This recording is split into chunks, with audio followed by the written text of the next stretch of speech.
សម្រាប់បងប្អូនដែលចូលចិត្តមើលវីដេអូនៅលើ YouTube ច្រើនចូលចិត្តរៀនឬក៏ស្រាវជ្រាវនៅលើ YouTube ប៉ុន្តែចំណាយពេលច្រើនក្នុងការមើលវីដេអូពីដើមដល់ចប់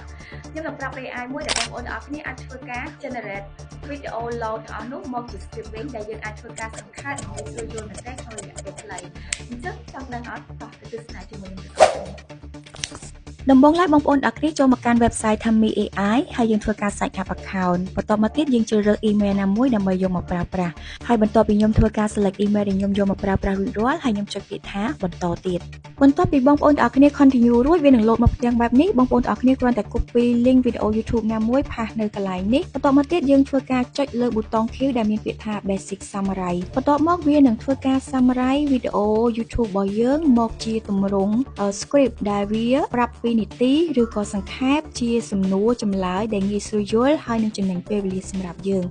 សម្រាប់បងប្អូនដែលត្រូវការ asset នៅក្នុងការកាត់តវីដេអូ free បងប្អូនទាំងគ្នាអាចចូលទៅកាន់ link របស់ខ្ញុំនៅក្នុង channel Telegram ហើយខ្ញុំធ្វើការចែករំលែកជាប្រចាំដែលឥតថ្លៃហើយសម្រាប់បងប្អូនដែលចង់រៀនកាត់តវីដេអូតាមទូរស័ព្ទដែរអាចចូលរួមវគ្គមួយនេះបានសម្រាប់វគ្គនេះផងដែរគឺយើងមានបន្ថែមជូនជាមួយនឹង Fund Asok Shushu ជាមួយនឹង asset កាត់តវីដេអូជាច្រើនបន្ថែមពីការរៀនកាត់តវីដេអូតាមរយៈទូរស័ព្ទដែរបងប្អូនទាំងគ្នាក៏នឹងទទួលបាន pro មួយចំនួនដើម្បីជំនួយនៅក្នុងការបង្កើតមាតិកាផងដែរសម្រាប់ព័ត៌មានបន្ថែមសូមឆាតចូល page